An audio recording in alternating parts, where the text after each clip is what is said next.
Change ചെയ്യുന്നത് കൊള്ളാം. Last ഞാൻ ചോദിക്കുമ്പോ ഇതൊന്നും കണ്ടില്ല.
ज्वाइन कर लिया सबने। तो good evening all. Good evening sir. Good evening sir, good evening. थोड़ा सा वॉल्यूम का इशू रहेगा आज। थोड़ा सा गले में इन्फेक्शन है तो वॉल्यूम थोड़ा अजीब सा आ रहा होगा। ओके। क्लास शेड्यूल नहीं करने का फिर सिलेबस आपका लेट होता। मैं ये सोच रहा हूँ कि सिलेबस आपका अप्रैल के लास्ट वीक के पहले पहले कंप्लीट कर दूं। चलिए तो चल रहे single phase AC.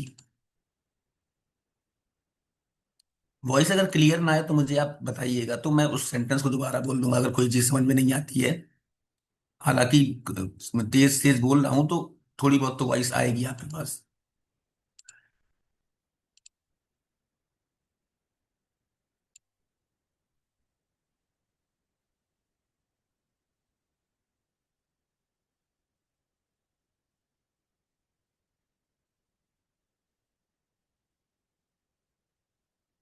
Okay, so last class में हमने थोड़ा सा एसी के फंडामेंटल्स देखे। फंडामेंटल्स में हमने रेजिस्टिव सर्किट, इंडक्टिव सर्किट और कैपेसिटिव सर्किट देखा, जिसमें कि आपने फेजर ऑलरेडी ड्रॉ किया प्योरली इंडक्टिव और प्योरली कैपेसिटिव सर्किट में, और आपने वोल्टेज एंड करंट का रिलेशन निकाला, जिससे आपको ड्राइव करने से, इक्वेशन ड्राइव करने से पता चला कि करंट या वोल्टेज में कौन सा लीडिंग लैगिंग है और किस एलिमेंट के लिए। तो ये पता चला आपको कि रेजिस्टिव सर्किट में करंट और वोल्टेज फेजर सेम फेज में होते हैं। इंडक्टिव सर्किट में वोल्टेज आपका लीड करता है और करंट आपका लैग करता है। कैपेसिटिव सर्किट में इसका उल्टा हो जाता है, करंट आपका लीड करता है और वोल्टेज आपका लैग करता है। तो दोनों की इक्वेशन में अगर इंडक्टर है तो करंट की इक्वेशन में -π/2 आया, Im साइन ओमेगा टी -π/2, जिससे पता चला कि आपका करंट फेजर लैग कर रहा है वोल्टेज से। और कैपेसिटर के केस में करंट का जो क्योंकि वोल्टेज आपको पता है Vm sign omega T, capacitor के केस में करंट आपने निकाली तो पता चला आपको कि करंट ओमेगा टी +π/2 आ रही है। इसका मतलब करंट आपकी लीड कर रही है वोल्टेज कैपेसिटर के केस। सिमिलरली अब आपको ये पता है कि रेजिस्टेंस का ड्रॉप, ओवरऑल ड्रॉप कैसे निकालेंगे, इम्पीडेंस से। और इंडक्टर अगर है तो उसका ड्रॉप कैसे निकालेंगे, XL. XL is equal to omega L. और सिमिलर वे में अगर कैपेसिटर है तो उसका ड्रॉप कैसे निकालेंगे, X C in capacitive reactance, जो कि होता है 1/ओमेगा सी। ओमेगा आपका 2 पाई एफ। तो इसी सीरीज में चलते हैं हम। सीरीज सर्किट लेते हैं। अभी तक आपने केवल independent resistance, inductance and capacitance लिया। अब हम सीरीज कॉम्बिनेशन देखते हैं, रेजिस्टेंस का इंडक्टेंस के साथ एंड इंडक्टेंस का रेजिस्टेंस का कैपेसिटेंस के साथ। और एक सीरीज सर्किट लेंगे जिसमें तीनों होंगे सीरीज कॉम्बिनेशन में, आरएलसी। तो वो एक थोड़ा सा लास्ट में देखेंगे आरएलसी सीरीज, क्योंकि उसमें रेजोनेंस की कंडीशन आ जाती है। तो पहले हम चलते हैं रेजिस्टेंस और इंडक्टेंस सीरीज। क्या निकलेगा इंपीडेंस इसका, अगर आर और एल सीरीज में लगे हुए हैं तो इंपीडेंस क्या आएगा, आर प्लस जे एक्सएल। आर को एज इट इज प्लेस कर देंगे, एक्सएल को क्या प्लेस करेंगे, ओमेगा एल। और इंपीडेंस का मैग्नीट्यूड अगेन वही पोलर फॉर्म, रेक्टेंगुलर फॉर्म। तो ये तो आपका आर प्लस जे एक्सएल है आपकी रेक्टेंगुलर फॉर्म। इसकी जब पोलर फॉर्म बनाएंगे तो मैग्नीट्यूड आएगा इसका √r² प्लस एक्सएल स्क्वायर। और एंगल आएगा tan 1 XL divided by R. Okay. तो ये भी शायद पढ़ा है। चलिए हम पढ़ लेते हैं एक बार फिर से। रेजिस्टेंस और इंडक्टेंस सीरीज में लगे हुए हैं। रेजिस्टेंस के केस में अब सीरीज सर्किट कभी भी होगा, मैंने आपको बोला था कि सीरीज सर्किट में अगर फेजर ड्रॉ करना है आपको, तो करंट आपकी सीरीज में सेम होती है हमेशा। रेफरेंस फेजर जो लेंगे आप वो करंट लेंगे, क्योंकि करंट आपकी सीरीज में सेम होती है। रेजिस्टेंस के केस में करंट को अगर रेफरेंस लेते हैं आई आर या आई, जो भी है, क्योंकि करंट तो सेम ही है पूरे सर्किट में, तो वोल्टेज आपका सेम फेज में होगा। तो आई आर और वी दोनों सेम फेज में। उसके बाद जब इंडक्टर में आए पहुंचे आप करंट, तो वोल्टेज आपका लीड करने लगा 90 डिग्री। अब कंबाइन करेंगे इन दोनों फेजर को, रेजिस्टेंस क्योंकि सीरीज सर्किट है, दोनों को कंबाइन करेंगे। तो कंबाइन करने पे क्या आया आपका, जो वोल्टेज का फेजर था इंडक्टर के केस में यहाँ पे आया, और रेजिस्टेंस के केस में इधर आया 90 डिग्री पे। दोनों का रिजल्टेंट लेना पड़ेगा, क्योंकि दोनों सीरीज सर्किट है। तो रिजल्टेंट कैसे लेंगे, इसका पैरेलल यहाँ से, इसका पैरेलल यहाँ से।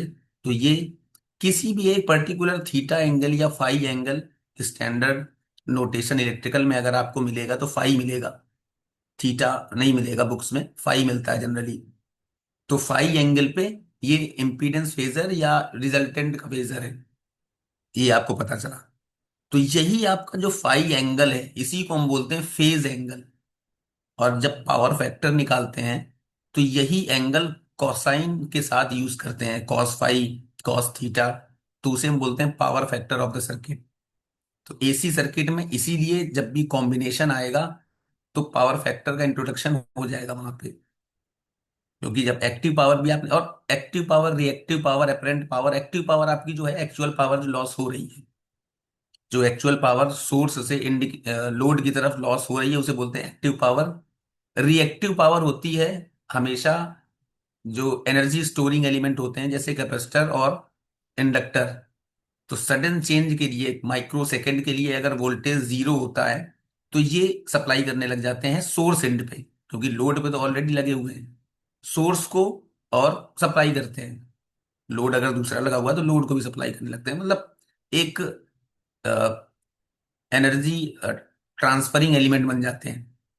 उस केस में आपकी रिएक्टिव पावर आती है, जो एक तरीके से लोड से सोर्स एंड की तरफ होती है, सोर्स एंड को जो बैक करती है। इन्हीं दोनों का रिजल्टेंट आपका आता है apparent power, actual power. Active और रिएक्टिव का कॉम्बिनेशन करने के बाद जो एक्चुअल पावर आ रही है, क्योंकि मान लीजिए पावर लॉस एक्टिव हुआ, उसके बाद रिएक्टिव पावर लॉस हुआ कुछ, तो दोनों को अगर वो कर देंगे, इक्वेट कर देंगे, एल्जेब्रिक सम लेते हैं जो भी है, तो आपकी एपरेंट पावर आ जाए, उसे बोलते हैं एपरेंट पावर। ओके। तो आरएल सीरीज सर्किट, अब इम्पीडेंस मैंने बता दिया आपको, जेड आएगा आर प्लस जे एक्सएल, मैग्नीट्यूड आ गया, एंगल आ गया phi, tan 1 XL divided by R. और वोल्टेज ड्रॉप अगर निकालना है, अगर इसी का जैसे ये लिखा हुआ है कि अप्लाइड वोल्टेज और फेजर एडिशन से, तो वोल्टेज ड्रॉप अगर निकालना है पर्टिकुलर सर्किट का, तो वी आर कैसे आएगा, आई आर और V L I x L, inductor का वोल्टेज ड्रॉप। तो दोनों का वोल्टेज ड्रॉप जब ऐड कर देंगे, फेजर एडिशन जब कर देंगे, तो एक्चुअल वोल्टेज आ जाएगा सर्किट का, और वी आर आपका आई आर आई एक्सएल। तो ये तो खैर अंडरस्टूड है। करंट वेवफॉर्म इंडक्टर के केस में आती है आपकी omega T minus, pure inductor होता तो माइनस पाई बाई टू आती थी। अब इसमें क्या है कि रिजल्टेंट आर और एल का कॉम्बिनेशन है, सीरीज कॉम्बिनेशन। तो हमने निकाला एक फेज एंगल जिसपे आपका करंट लैग करेगा, तो omega T minus five, V I V M, जो वोल्टेज की वेवफॉर्म है V M sine omega T, current की वेवफॉर्म आ गई I M sine omega T minus five. अगर पावर निकालनी है तो पावर जब निकालनी है तो दोनों का वी आई का कॉम्बिनेशन, तो कितना आ जाएगा V M I M sine omega T minus five, दोनों मल्टीप्लाई हो जाएंगे वी आई कॉस फाइव के साथ। तो अब फॉर्मूला क्या, ये ये तो इक्वेट कर सकते हैं हम, average power consumed by resistance और तो टोटल पावर निकालेंगे, पावर लॉस ये है आपकी एक्टिव पावर जो कॉस साइन के साथ आती है। तो अब इसमें दो टर्म आ गई, दोनों इक्वेशन को वी और आई की इक्वेशन को जब आप प्लेस करेंगे तो V M sine omega t I M sine omega T minus five cos five, इतनी एक्सप्रेशन आई। सॉल्व करने के लिए sine omega T minus five को sine A sine B, two sine A sine B, ये कर सकते हैं यहाँ।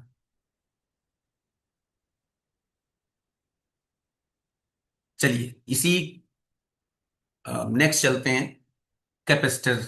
जब रेजिस्टेंस और कैपेसिटेंस आपका सीरीज में, सीरीज कॉम्बिनेशन की बात हो रही है, यूनिट थ्री आपकी सीरीज कॉम्बिनेशन है, पैरेलल कॉम्बिनेशन आपका यूनिट फोर है। तो आज ये सीरीज कॉम्बिनेशन एंड कर रहा हूं मैं।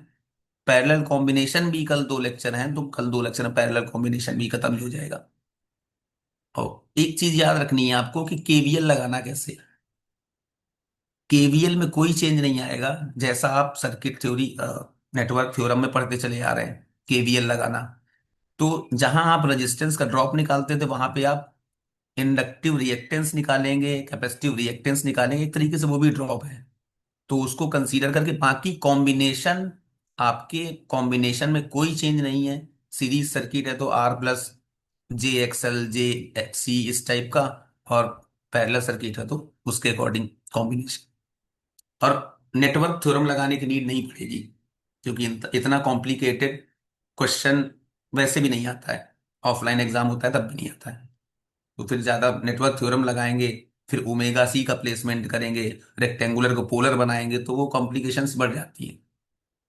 इसमें जो क्वेश्चंस आते हैं जनरली वो डायरेक्ट आपके ओम्स लॉ से सॉल्व हो जाएंगे, या एक सीरीज कॉम्बिनेशन लेना पड़ेगा, वोल्टेज गिवन होगा आर प्लस जी एक्सएल कर लिया आपने, इंपीडेंस आ गया वी बाई जेड कर दिया तो आई आ गई। वोल्टेज पता है आपको, एक्सएल पता है, दी हुई ये वैल्यू, तो इंपीडेंस निकाल लेंगे आर प्लस जे एक्सएल से, इंपीडेंस का मैग्नीट्यूड फेज में डिफरेंस कर लेंगे, पोलर फॉर्म निकालेंगे उसका, वोल्टेज डिवाइडेड बाय जेड कर देंगे तो करंट आ जाएगी सर्किट की। यही पूछा होता है क्वेश्चन में एग्जैक्टली कि इस सर्किट की करंट क्या है। और या तो पूछ लेगा एग्जैक्टली रेजिस्टेंस और इंडक्टिव रिएक्टेंस में कितना ड्रॉप हो रहा है। तो रेजिस्टेंस का ड्रॉप पूछेंगे तो आई आर, इंडक्टिव रिएक्टेंस का ड्रॉप पूछेंगे तो इंडक्टर का ड्रॉप पूछेंगे तो आई एक्सएल। अगेन आप पोलर को रेक्टेंगुलर, बस पोलर रेक्टेंगुलर आपको कन्वर्ट करना होगा, वो कैलकुलेटर से मैंने आपको डायरेक्ट बताया था। सिमिलर वे में आरसी सर्किट भी होगा, उसमें भी सीरीज सर्किट है, आर और सी सीरीज में लगे होंगे। अब जैसा आपने इंडक्टर के केस में इक्वेट किया था वैसे ही आपने कैपेसिटर के केस में भी इक्वेट किया था, कि कैपेसिटर के केस में आपकी करंट लीड करती है वोल्टेज से।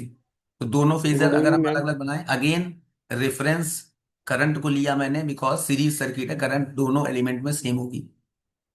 तो रेजिस्टेंस के केस में वोल्टेज वी आर और आई आर दोनों सेम फेज में, ऊपर वाला फेजर। और कैपेसिटर में जब पहुंचे तो कैपेसिटर के केस में वीसी से आईसी लीड कर रहा है 90 डिग्री। ये तो आपने निकाले प्योरली इंडक्टर और रेजिस्टर के। अब इसका लेना है आपको रिजल्टेंट, क्योंकि सीरीज सर्किट है। रिजल्टेंट के केस में अगेन वही, और ये तो आप निकाल सकते हो आई आर आई एक्स से, तो एक बार वी आर का फेजर ये आ गया आपका, और वीसी का फेजर। अब आई आर और वी आर का फेजर ये है, ध्यान दीजिएगा नीचे क्यों आ रहा है ये। आई आर और वी आर का फेजर सेम फेज में थे। अब आई आर तो आपने रेफरेंस रखा, वीसी को आपको लैग कराना है। अगर करंट को लीड कराना है तो कैपेसिटर वोल्टेज को लैग कराना होगा। लैग कैसे होगा? क्लॉकवाइज डायरेक्शन में लीडिंग करेगा, एंटी क्लॉकवाइज डायरेक्शन में। तो वीसी का फेजर इसीलिए नीचे बनाया गया है। जब इन दोनों फेजर को आप देखोगे, आई को और वीसी को, तो करंट आपकी यहाँ पे लीड कर रही है 90 डिग्री। अगेन दोनों का रिजल्टेंट कुछ आएगा इधर। एंगल, फेज एंगल कौन सा होगा? फेज एंगल में कभी कभी, ये तो छोटा है, जैसे ट्रांसफार्मर आप पढ़ा होगा आपने, तो ट्रांसफार्मर में फेजर थोड़े से वैसे होते हैं, कई सारे एलिमेंट होते हैं।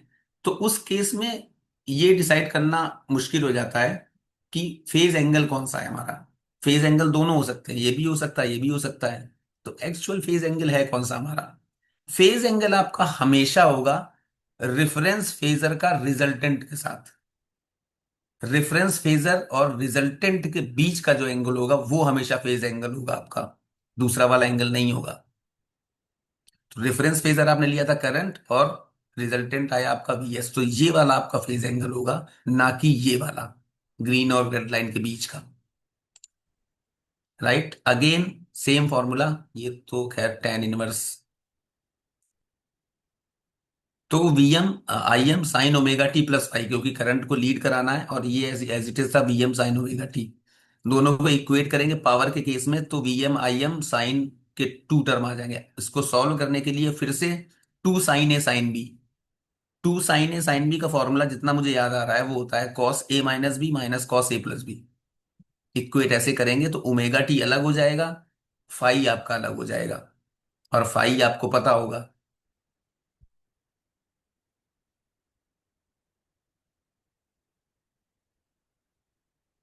वी आई कॉस फाई के साथ एक्टिव पावर निकालनी है आपको।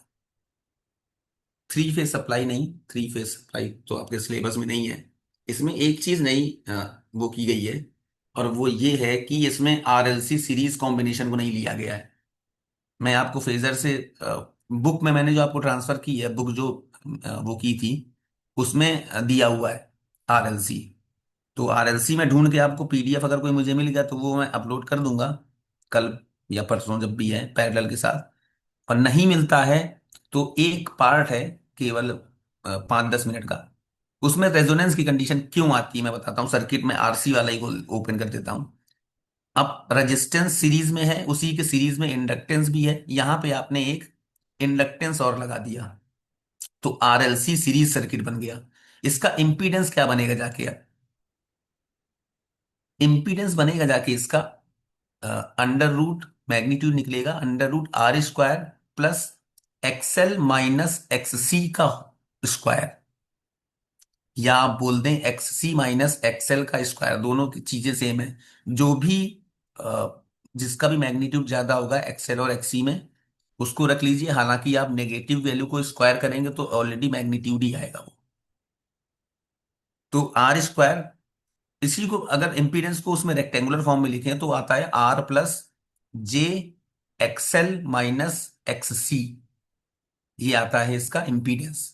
और पोलर फॉर्म में आप कन्वर्ट कर लेंगे तो सारी कैलकुलेशन सेम है। अगेन आप करंट फेजर निकालेंगे, रेजिस्टेंस का निकाल लिया और कैपेसिटर का निकाल लिया। इंडक्टर का ऑलरेडी आपको पता है, इंडक्टर का फेजर कहाँ करेगा? लैग करेगा, वोल्टेज लीड करेगा। तो इंडक्टर का जो फेजर है, वो जैसे मान लीजिए आपने करंट फेजर आई आर लिया, तो वीसी आपका नीचे आ गया, फेजर कहाँ गए? रेफरेंस फेजर आपने करंट लिया, इसमें वीआर लिया हुआ है, आप करंट को लेके चलिए। एक स्टैंडर्ड नोटिफिकेशन, जैसे मैंने नेटवर्क थ्योरम बताया था, एक पकड़ के रखिए आप। सीरीज में पकड़ लीजिए करंट को, कभी फेजर गलत नहीं होगा। सीरीज में करंट को पकड़ लीजिए रेफरेंस फेजर, और पैरेलल में वोल्टेज को। पैरेलल में कल पढ़ाऊंगा तो उसमें वोल्टेज फेजर को रेफरेंस लेके पढ़ाऊंगा आपको। तो फेजर कभी गलत नहीं होंगे, चाहे किसी मशीन का आप बना लीजिए, चाहे ट्रांसफार्मर के बना लीजिए। बस आपको ये याद रखना है कि रेफरेंस फेजर क्या ले रहे हैं। अगर रेफरेंस गलत हुआ तो फिर फेजर डायग्राम गलत हो जाएगा। तो मैंने रेफरेंस सीरीज सर्किट है आरएलसी बता रहा हूं, करंट को रेफरेंस लिया, करंट का ब्लू फेजर ये आ गया। रेजिस्टेंस के केस में वीआर और आई दोनों सेम फेज में, वीआर आ गया। कैपेसिटर के केस में वोल्टेज लैग करता है करंट से 90 डिग्री, वीसीए आ गया। इंडक्टर के केस में वोल्टेज लीड करता है करंट को 90 डिग्री, तो ऊपर आ गया वीएल, वीएल का फेजर। अब इनका रिजल्टेंट कैसे आएगा? तो ये वीसी और वीएल फेजर दोनों अपोजिट हैं। डिफरेंस क्या होगा वीएल और वीसी में? दोनों का मैग्नीट्यूड। तो वीएल वीसी फेजर में कोई एक छोटा होगा, कोई एक बड़ा होगा, लेंथ वाइज। लेंथ डिसाइड करती है फेजर की, उसका मैग्नीट्यूड। तो इसीलिए मैंने बोला कि वीसी माइनस वीएल या वीएल माइनस वीसी, जब आप करेंगे एक्सएल माइनस एक्ससी या वीसी, जो भी आप करना चाहें, तो जो भी बड़ा होगा मैग्नीट्यूड में, उससे दूसरे वाले को माइनस कर देंगे। तो मान लीजिए कि इस केस में, इस पर्टिकुलर केस में वीएल फेजर की मैग्नीट्यूड ज्यादा है, तो इसका जब आप अपोजिट लेंगे तो वी माइनस वीसी आएगा आपका, वीएल ऊपर आएगा, वीसी नीचे आएगा। राइट, क्योंकि मैग्नीट्यूड छोटा है। उसके बाद वी आर और वीएल माइनस वीसी हो जाएगा वो फेजर। वीएल ऊपर ऑलरेडी है, वीसी का इक्वल अपोजिट लेंगे, इधर से रिफ्लेक्शन लेंगे तो वीसी आ जाएगा, माइनस वीसी आएगा। तो क्या हो गया वीएल माइनस वीसी। अब वो वीएल माइनस वीसी कितना होगा? एक पर्टिकुलर मैग्नीट्यूड होगा दोनों का डिफरेंस लेने के बाद। तो मान लीजिए छोटा सा ही आएगा वो, इतना छोटा सा मैग्नीट्यूड आया। मेरा माउस का कर्सर देखिए थोड़ा सा, इतना छोटा सा आपका मैग्नीट्यूड आया। अब रिजल्टेंट कहाँ आएगा? अगेन रिजल्टेंट दोनों का पैरेलल यहाँ पे कहीं। तो वो फेज एंगल छोटा होगा बहुत एज कंपेयर टू आरएल और आरसी सर्किट्स। मैग्नीट्यूड में फेज एंगल कम होगा, बिकॉज आपने इंडक्टर और कैपेसिटर दोनों को इक्वेट कर दिया, दोनों का डिफरेंस ले लिया। तो फेज एंगल हमेशा कम आएगा जब आरएलसी सीरीज सर्किट लगा होगा। दूसरा केस एक और बन जाता है। ये तो हो गया कि प्लस माइनस जो मैग्नीट्यूड में ज्यादा है, आपने उसको इक्वेट कर लिया, उसको जो भी ज्यादा है उससे दूसरे वाले को डिफरेंशिएट कर लिया। एक केस ऐसा भी आएगा जब आपका एक्सएल फेजर और एक्ससी फेजर, रजिस्टर इंडक्टेंस और कैपेसिटेंस के जो फेजर हैं, मैग्नीट्यूड में भी सेम हो जाएंगे। आएगा, ज्यादा कम आता है तो वो भी एक केस आएगा। तो उसमें उस केस में क्या होगा? वो इंडक्टेंस और कैपेसिटेंस वाइब्रेट करने लगेंगे। रेजोनेंस की कंडीशन बोलते हैं उसे। जब एक्सएल और एक्ससी आपके इक्वल आ जाएंगे एकदम, तो जब मैग्नीट्यूड आप लेते हैं तो क्या करते हैं? आर प्लस जे एक्सएल माइनस एक्ससी। अब जब एक्सएल और एक्ससी बराबर हो गए तो जे वाला टर्म तो जीरो हो गया, बचा क्या सर्किट में? केवल रेजिस्टेंस। इसका मतलब इंडक्टर और कैपेसिटर ने एक दूसरे को वो कर दिया, उन दोनों का खत्म कर दिया, मतलब जो भी था।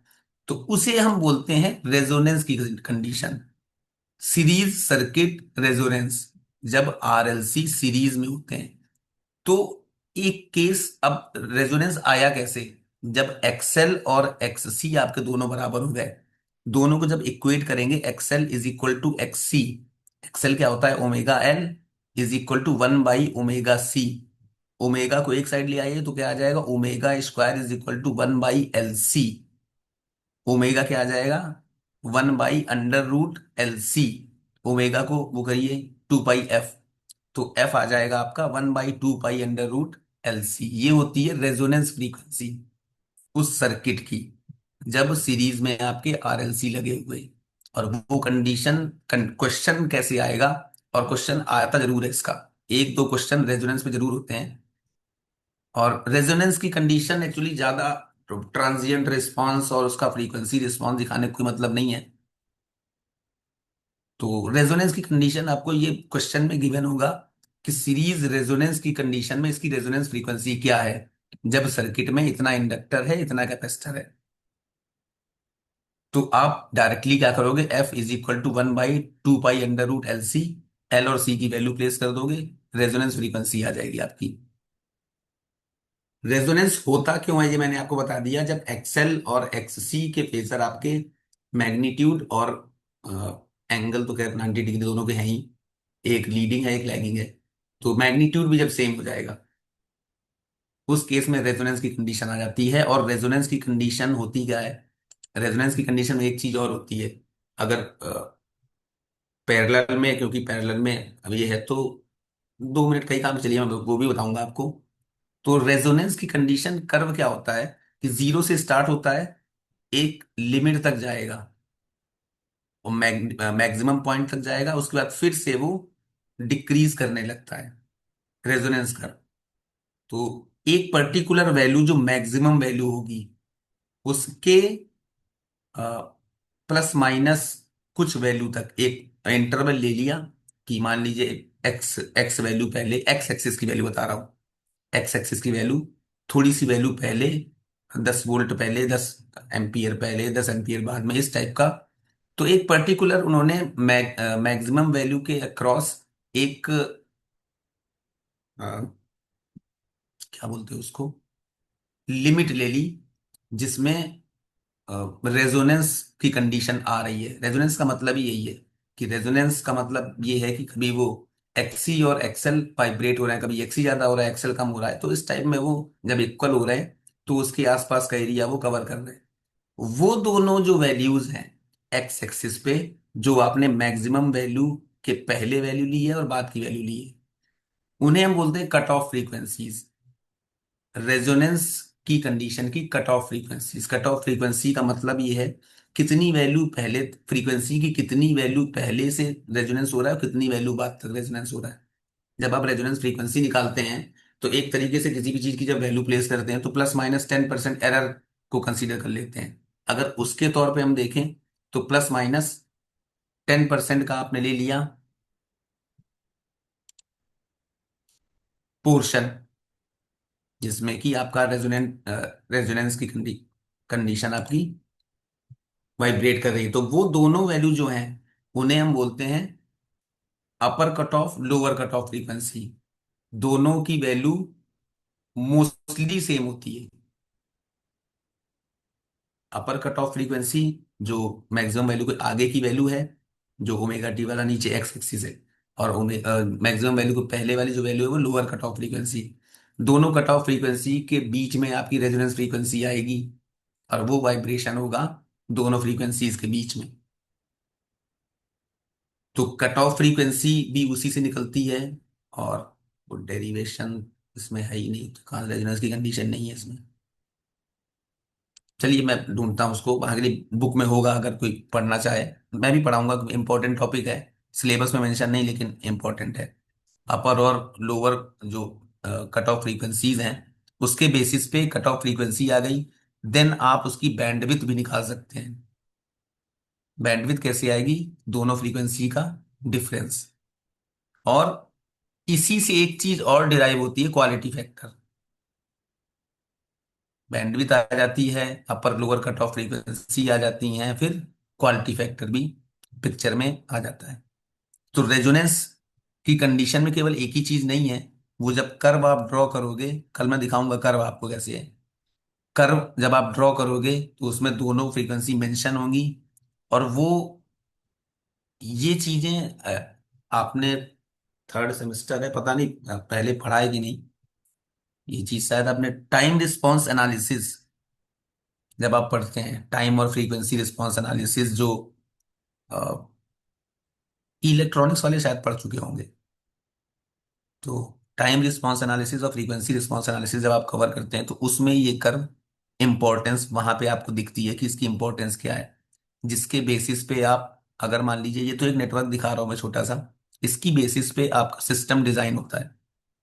आरएलसी, कई सारे आरएलसी लगे हुए हैं। आप क्या करते हो कि किसी भी एक सॉफ्टवेयर टूल की हेल्प से वो, क्योंकि डायरेक्टली कभी ऐसा नहीं होता कि आपको 1000 रेजिस्टेंस 1000 इंडक्टेंस लगा के दे दिए सर्किट में, कैलकुलेट करते रहो, तो वो डायरेक्ट आप प्रैक्टिकली परफॉर्म नहीं कर सकते। तो एक किसी भी सॉफ्टवेयर टूल की वजह से कुछ भी हो सकता है, वो मैटलैब हो सकती है, कोई भी हो सकता है, मशीन लर्निंग और एआई जो भी है, तो उसके बेसिस पे आप उसको पहले वैलिडेट करते हो। तो वैलिडेट करने के लिए आप उसकी टाइम रिस्पांस और फ्रीक्वेंसी रिस्पांस एनालिसिस करते हैं, उसके बेसिस पे आप उसकी स्टेबिलिटी एनालिसिस करते हैं।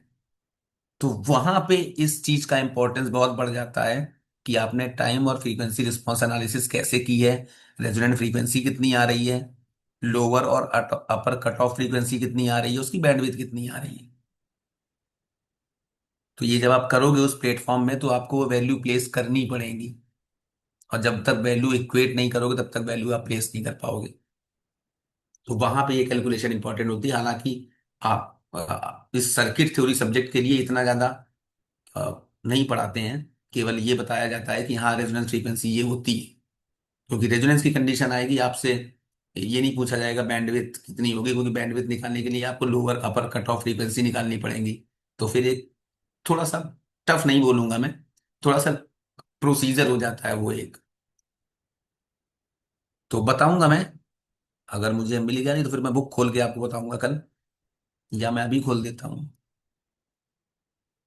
और नहीं तो इंटरेस्ट जिसको है तो एक बार बुक ओपन करके देखेगा, क्योंकि सबको बताऊंगा तो हो सकता है कि आधे लोग तो खैर ड्राइविंग मोड में होते हैं, तो वैसे भी आप मेरी बात पता नहीं सुनते भी हैं कि नहीं सुनते हैं, तो अननेसेसरी 5-10 मिनट का लॉस हो। चलिए, सिमिलर वे में आपका आएगा पैरेलल सर्किट, जो कि इसमें नहीं है, एक दूसरे पीडीएफ में आपका पैरेलल सर्किट। मैं डिफरेंस बताता हूँ एग्जैक्टली करना क्या है उसको। यूनिट 4 को केवल इतना पढ़ाना है, मतलब पढ़ाना है, ऐसा नहीं है कि पढ़ाऊंगा नहीं। यूनिट 4 में केवल इतना डिफरेंस है कि रेफरेंस फेजर आ जाएगा वोल्टेज, या करंट आप लेना चाहें तो उसके अकॉर्डिंग आपको लीडिंग लैगिंग देखना पड़ेगा। तो केवल रेजिस्टेंस पैरेलल में है, या आरएल पैरेलल में है, या एलसी पैरेलल में है, आर से आर एल सी पैरेलल है, ये सारे फिर से कॉम्बिनेशन आएंगे। जो सीरीज में आपने कॉम्बिनेशन लिए हैं वो पैरेलल कॉम्बिनेशन आएंगे। और फेजर जब आप ड्रॉ करोगे तो वोल्टेज फेजर को रेफरेंस लेंगे, क्योंकि वोल्टेज आपका पैरेलल में सेम होता है। वी आर होगा, वीसी होगा, वीएल होगा, दोनों सेम फेज में। मतलब रेफरेंस ये है, वोल्टेज है, उसके बेसिस पे आप करंट को करते रहोगे। तो रेफरेंस जब आप, अगर मान लीजिए यहाँ पे वी आर का रेफरेंस लिया है तो करंट सेम, ये तो इसमें तो सेम होगा।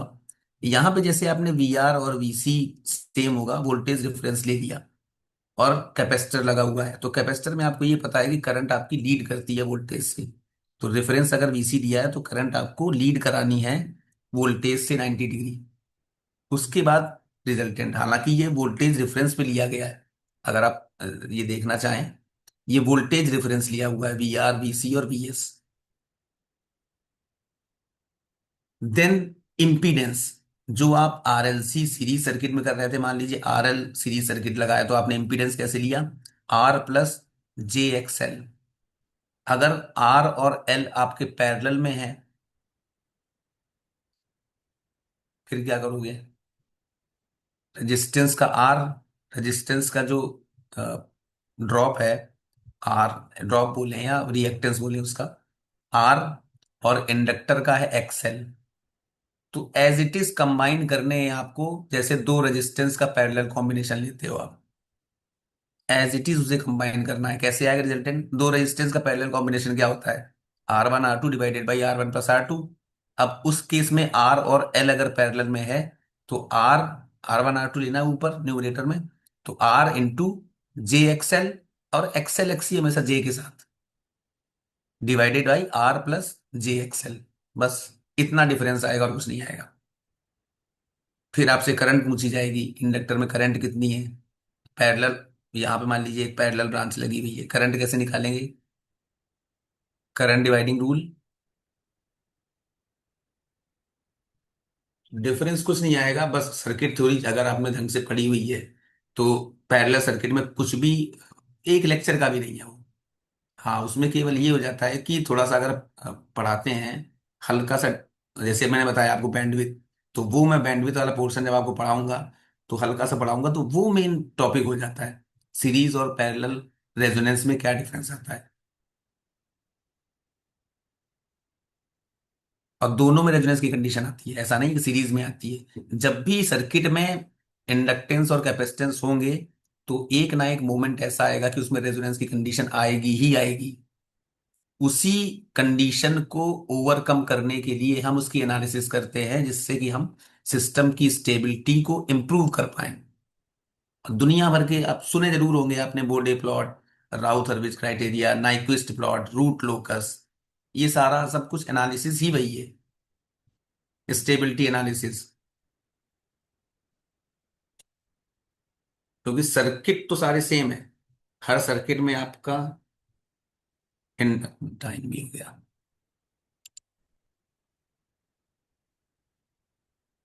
लास्ट टाइम भी मैंने आपको बताया था कि पावर सिस्टम नेटवर्क सब लोग डील करते हैं उससे। तो पावर सिस्टम नेटवर्क है, इसका मतलब ये नहीं है कि उसमें केवल रेजिस्टेंस का ड्रॉप ही निकालना है आप। फिर तो फिर ट्रांसमिशन लाइन की कैलकुलेशन में भी कुछ नहीं बचा। इतना झमेला क्यों है ट्रांसमिशन लाइन की कैलकुलेशन में? पर यूनिट निकालते हैं, पर यूनिट इम्पीडेंस निकालेंगे, और फिर उसका जीरो रिएक्टेंस निकालेंगे, और फर्स्ट ऑर्डर पता नहीं क्या क्या होता है। तो रजिस्टिव ट्रांसमिशन लाइन का मतलब है कि उसमें रेजिस्टेंस मेजॉरिटी में है, मेजर है, लीडिंग है। इंडक्टर और कैपेसिटर हम बोल देते हैं कभी कभी किसी सिस्टम को कि ये सिस्टम इंडक्टिव है, ओवरऑल इंडक्टिव है, मतलब कि इंडक्टिव रिएक्टेंस आपका लीड कर रहा है कैपेसिटिव रिएक्टेंस को। जिसकी वजह से जो ओवरऑल रिजल्टेंट आ रहा है, जो इम्पीडेंस आ रहा है, वो आपका इंडक्टिव आ रहा है। और होते तीनों हैं।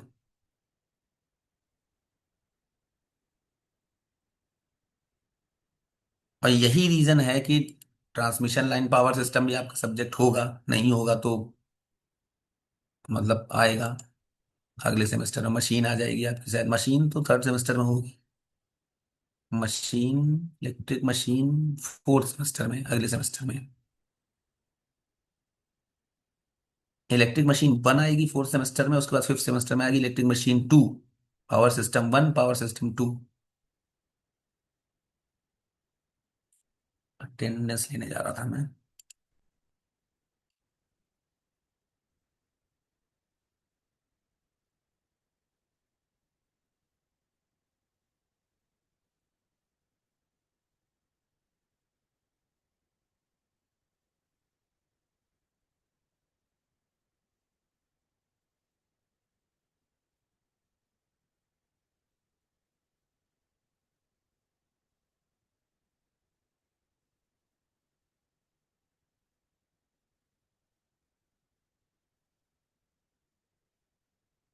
32, कितने परसेंट है? 28।